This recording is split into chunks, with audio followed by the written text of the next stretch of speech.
Assalamualaikum warahmatullahi wabarakatuh. Selamat pagi, salam sejahtera untuk kita semua. Apa kabar sahabat YouTube? Dimanapun Anda berada, semoga semuanya sehat walafiat, tak kurang satu apapun, lancar rezekinya, amin ya robbal alamin.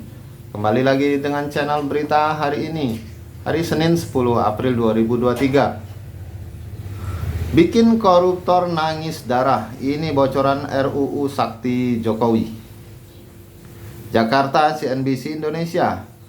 Dalam upaya menjerat langkah para koruptor dan membuat agar para koruptor jera, Menteri Koordinator Bidang Politik, Hukum, dan Keamanan Mahfud MD kepada DPR untuk segera meloloskan rancangan undang-undang atau RUU perampasan aset.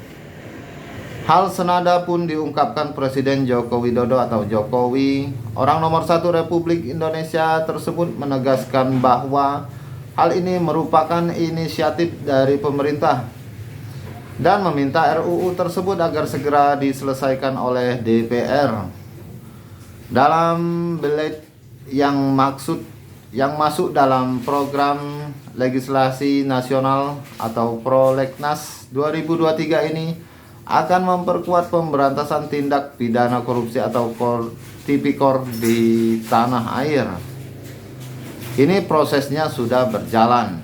Saya harapkan dengan undang-undang perampasan aset itu, dia akan memudahkan proses-proses utamanya dalam tindak pidana korupsi untuk menyelesaikan setelah terbukti karena payung hukumnya jelas, kata Jokowi saat melakukan penyerahan bantuan tunai langsung BTL seperti dikutip Minggu 9 April 2023. Sebelumnya dalam rapat kerja dengan Komisi 3 DPR Republik Indonesia, Ketua Komite Koordinasi Nasional Pencegahan dan Pemberantasan Tindak Pidana Pencucian Uang (TPPU), Mahfud MD meminta dukungan DPR untuk mengesahkan RUU perampasan aset. Hal ini menurutnya dikarenakan upaya menindak kasus korupsi saat ini cukup sulit. Oleh karena itu, aparat penegak hukum membutuhkan senjata untuk mengatasi korupsi. Kepada Ketua Komisi 3 Bambang Pacul, Mahmud memohon dukungan.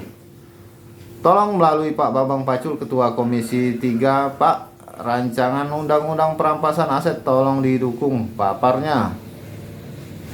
Koordinator Divisi Hukum dan Monitoring Peradilan ICW Lalola Esther Kaban mengatakan RUU ini sebenarnya memiliki bentuk draft pada 2015. Draft ini sudah cukup kuat untuk menyita aset-aset pelaku tindak kejahatan yang mencuci uangnya. Bukan hanya koruptor tapi termasuk pelaku terorisme, narkotika, pencurian, hingga penggelapan. Kenapa itu perlu didukung pembahasan dan pengesahannya? Karena RUU ini akan mempercepat proses perampasan dan pengembalian aset hasil tindak pidana, salah satunya korupsi. Jadi bukan hanya untuk Tipikor berlakunya, ujar Lola. Berdasarkan draft yang sudah beredar pada 2015, dia mengatakan RUU perampasan aset ini bisa menjadikan aset-aset dalam bentuk kendaraan, properti, serta harta benda lainnya menjadi objek yang mampu dirampas negara jika diperoleh berdasarkan hasil tindak pidana atau kejahatan. Namun Lola mengingatkan draft terbaru belum dibuka aksesnya oleh pemerintah, sehingga bisa saja terjadi penguatan lebih baik atau malah membuka lebar pelemahan terhadap RUU itu.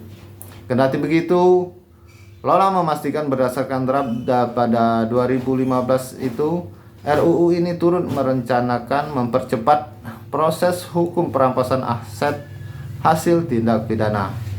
Baik sahabat YouTube, demikian info dari berita hari ini. Mohon dukungannya dengan cara subscribe bagi yang belum, like, dan share ke akun atau channel YouTube berita hari ini. Terima kasih bagi Anda yang sudah nonton video ini, dan jangan lupa tulis di kolom komentar apa saja selagi itu positif ya. Dan saya akhiri, wabillahi taufiq wal hidayah. Wassalamualaikum warahmatullahi wabarakatuh.